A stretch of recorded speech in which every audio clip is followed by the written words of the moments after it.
Pardon the interruption, but I'm Mike Wilbon. Tony, Joe Madden got a mohawk to help end the Angels' losing streak, but got fired before he could even show it to the team.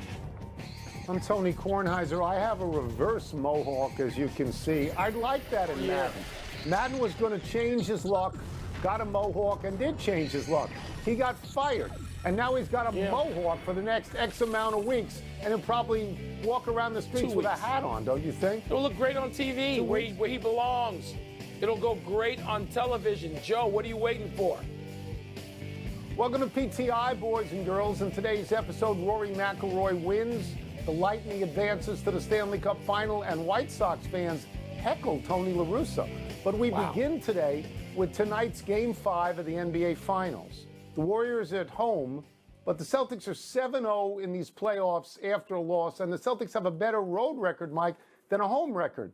You're going to be there. To whom are you giving the edge in tonight's game? Tony, if there's an edge, I'm still going to give it to the Warriors, who are 10-1 at home in the playoffs, but that one loss was to the Celtics in Game 1. Yeah. So the Celtics know how to win here at Chase Center, just down the street.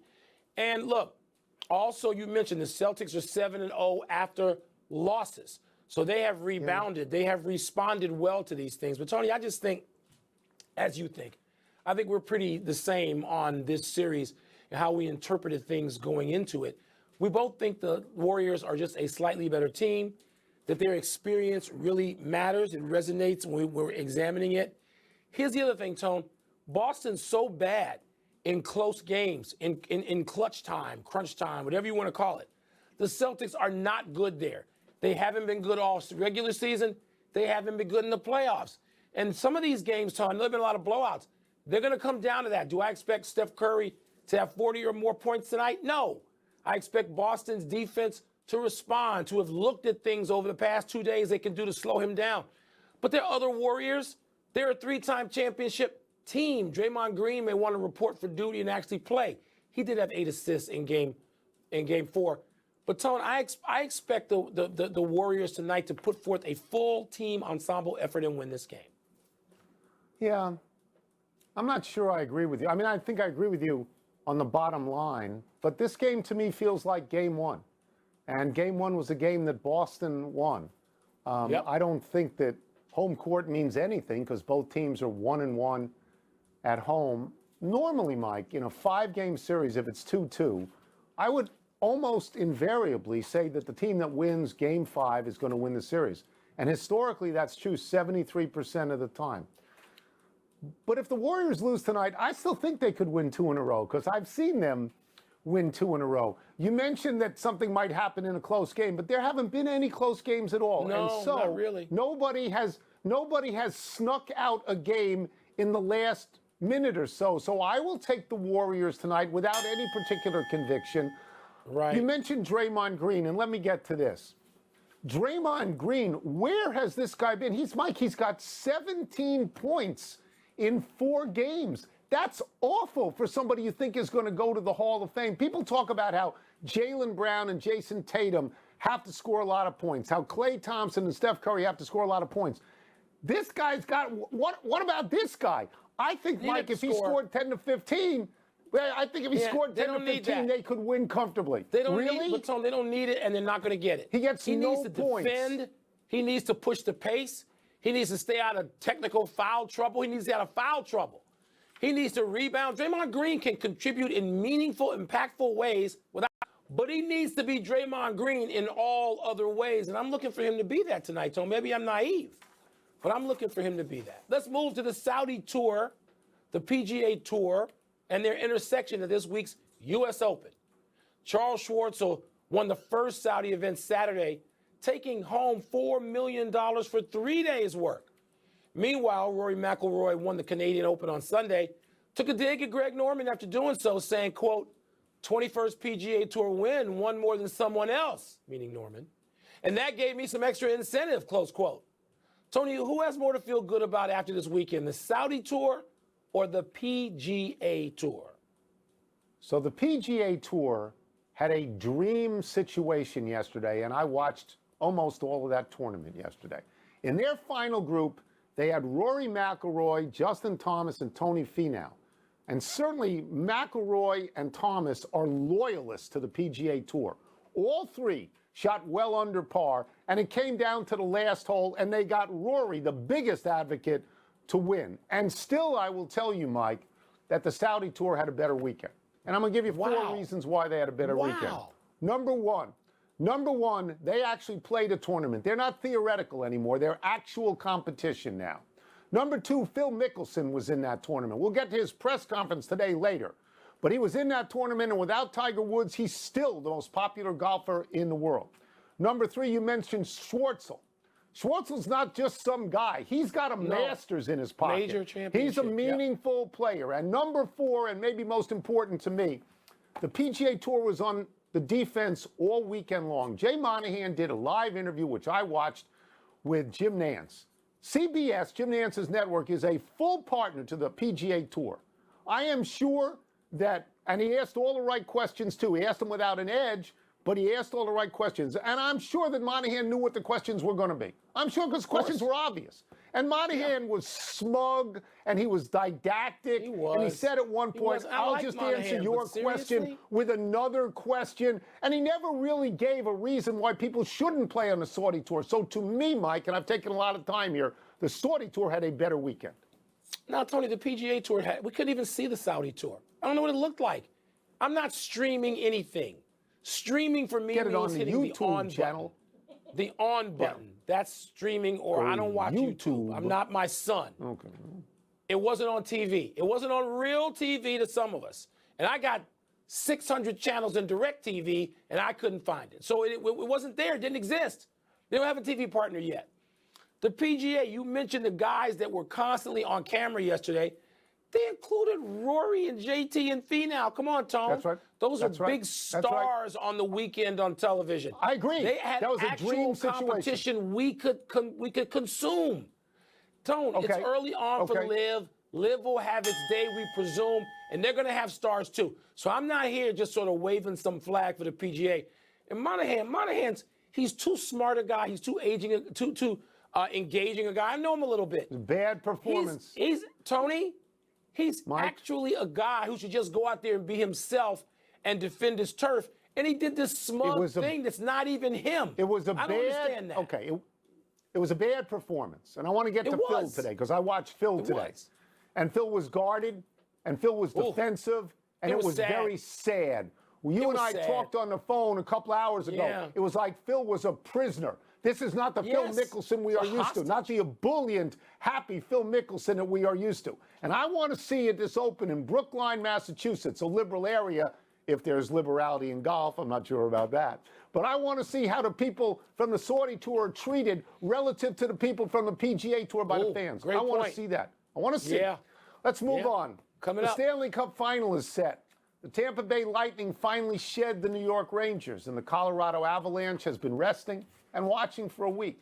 When the final begins on Wednesday, the Colorado players will have had 9 days off. They could have gone to Spain. Tampa Bay is a two-time champion, but Colorado had a far better regular season, and they are 12-2 in these playoffs. Wilbon, should Colorado be the clear favorites? Does Colorado have Vasilevsky? No, they don't. No. I'm not going against him. We know how important a great goaltender who's hot is to any Stanley Cup series, and most importantly, the final. No, they're not. Colorado's not the favorite. The two-time reigning defensive champions who just took out the Rangers, they should have been down 3-0 in that series. They hung on, they came back, they found a way to win game 3, and that was that. That was it, Tone. So, no, the favorite is Tampa. Again, I'll be rooting against them just because it's fun to do that, and I'll hear from people I know and people I almost know in the Tampa, Orlando region. They'll say, why are you hating on the Ning? I'm not hating on them. I admire them. They're great. I'm not rooting for them. I'm rooting against them. But they are such worthy champions. They come in your building and they take your lunch money. They go home and they beat you. They beat your great goalkeeping. They beat your stars. They are the reigning champs playing like it. I'm not taking anybody over them, even though I'm rooting for Colorado over them. It's wonderful to see how myopic you are on the subject of hockey. Let's go through some numbers. Not analytics, just numbers. In a regular season, Okay. Tampa Bay 110 points, Colorado 119. Tampa Bay 51 wins, Colorado 56 wins. But maybe the Eastern Conference is tougher. Okay. Tampa Bay finished 5th in the Eastern Conference. Colorado finished 1st in the West. I don't see numbers there that indicate Colorado is not a favorite. Let's go to these playoffs. Tampa Bay 12-5, Colorado 12-2. Tampa Bay won 4 in a row over the Rangers. Okay, but it took 6. Colorado won 4 in a row, all 4 over Edmonton. Tampa Bay is scoring 3.06 goals a game. Get ready for this. Colorado scoring 4.64. It's a goal and a half, Mike. So I don't see any numbers there. Who are you taking? I'm taking Colorado. And I'll tell you what, I think it's worthy. Mike, I think it's worthy to root for Tampa Bay in 3 in a row. I think that's worthy. If you're blinded by that light, I get it. It hasn't happened since the Islanders about 40 years ago. But I think Colorado's the favorite. That's what I'm saying. They're the favorite. Let's take a break. Coming up, the Braves have won 11 straight. Are they bound to pass the Mets? I hope so. And White Sox fans chant, "Fire Tony." Will the franchise follow that advice? Man. I just assumed they were saying that about me. Not actually La Russa, who's in the Hall of Fame. Not a Hall of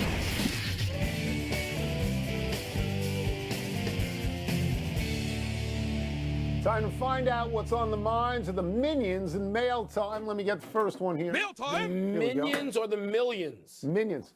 The Minions. Have the Braves convinced you they're the team to beat in the NL East? Nobody's convinced me of anything in baseball in June. No, nobody's convinced me of anything. The Braves are on fire. But I mean, so are the Phillies in their own division. The Phillies have won, 9 of 10? And the Mets are still ahead of both of them. So why would I be convinced of a team to beat in June when they're trailing another team, a team as good as the Mets, who at some point will have to be healthy in the pitching core and get some guys back? And as much as I hate the Mets, Tony, they will seem formidable, I would think, after the All-Star break, and more importantly, as we get toward August. Everything you said, I agree with. I really have nothing else to add, but I'll fill out the segment if you'd like. The Braves have won 11 in a row, and that's great. But as you say, they're not just behind the Mets. They're 5.5 behind the Mets. Yes. I don't know that they're better than the Phillies. The Phillies did win 9 in a row at one point just by firing Joe Girardi. It's a 162-game season, and in the middle of June, when a team is 5.5 back, I'm not going to say they're it. I follow this division because the Nats, who stink, are in this division. But when I watch the Mets, Mike, and I watched them last night against the Angels, they beat the Angels in California.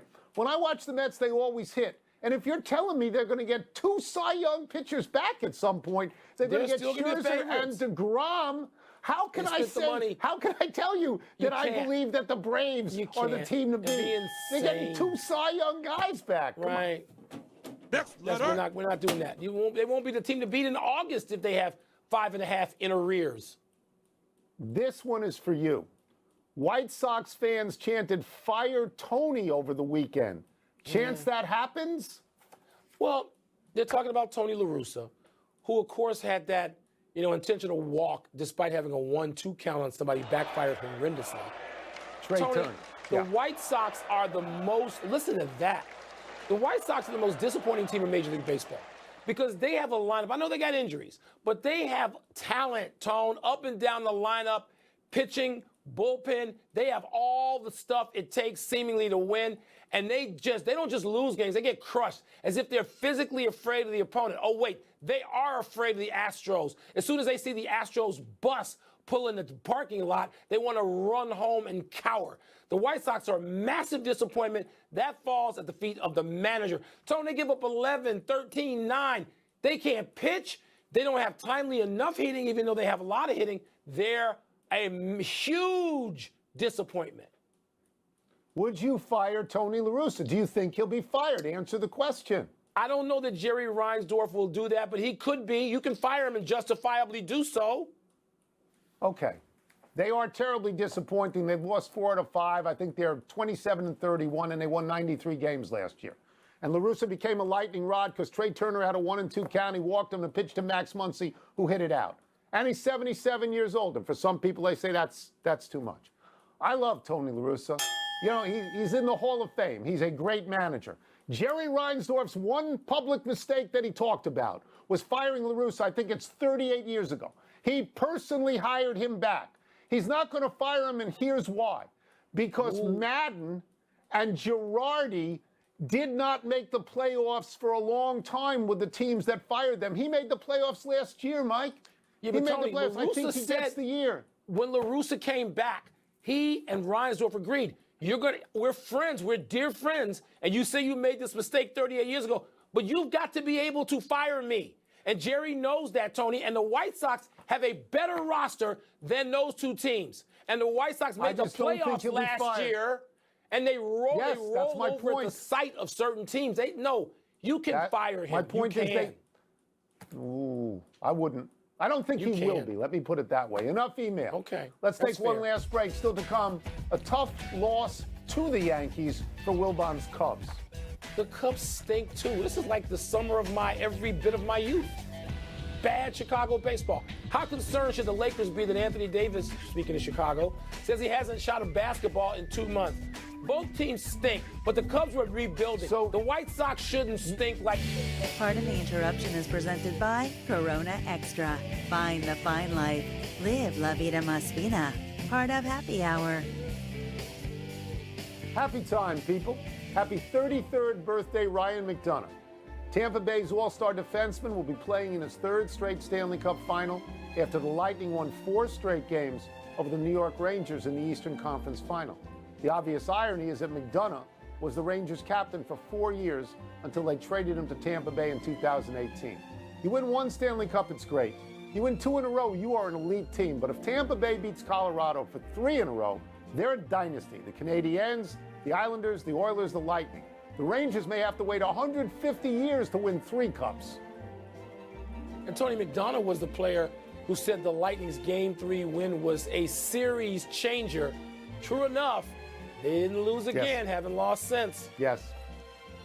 Happy anniversary, Steve Kerr. On this day 25 years ago, with the Bulls and Jazz tied at 86 in the closing seconds of Game 6, Michael Jordan was double-teamed.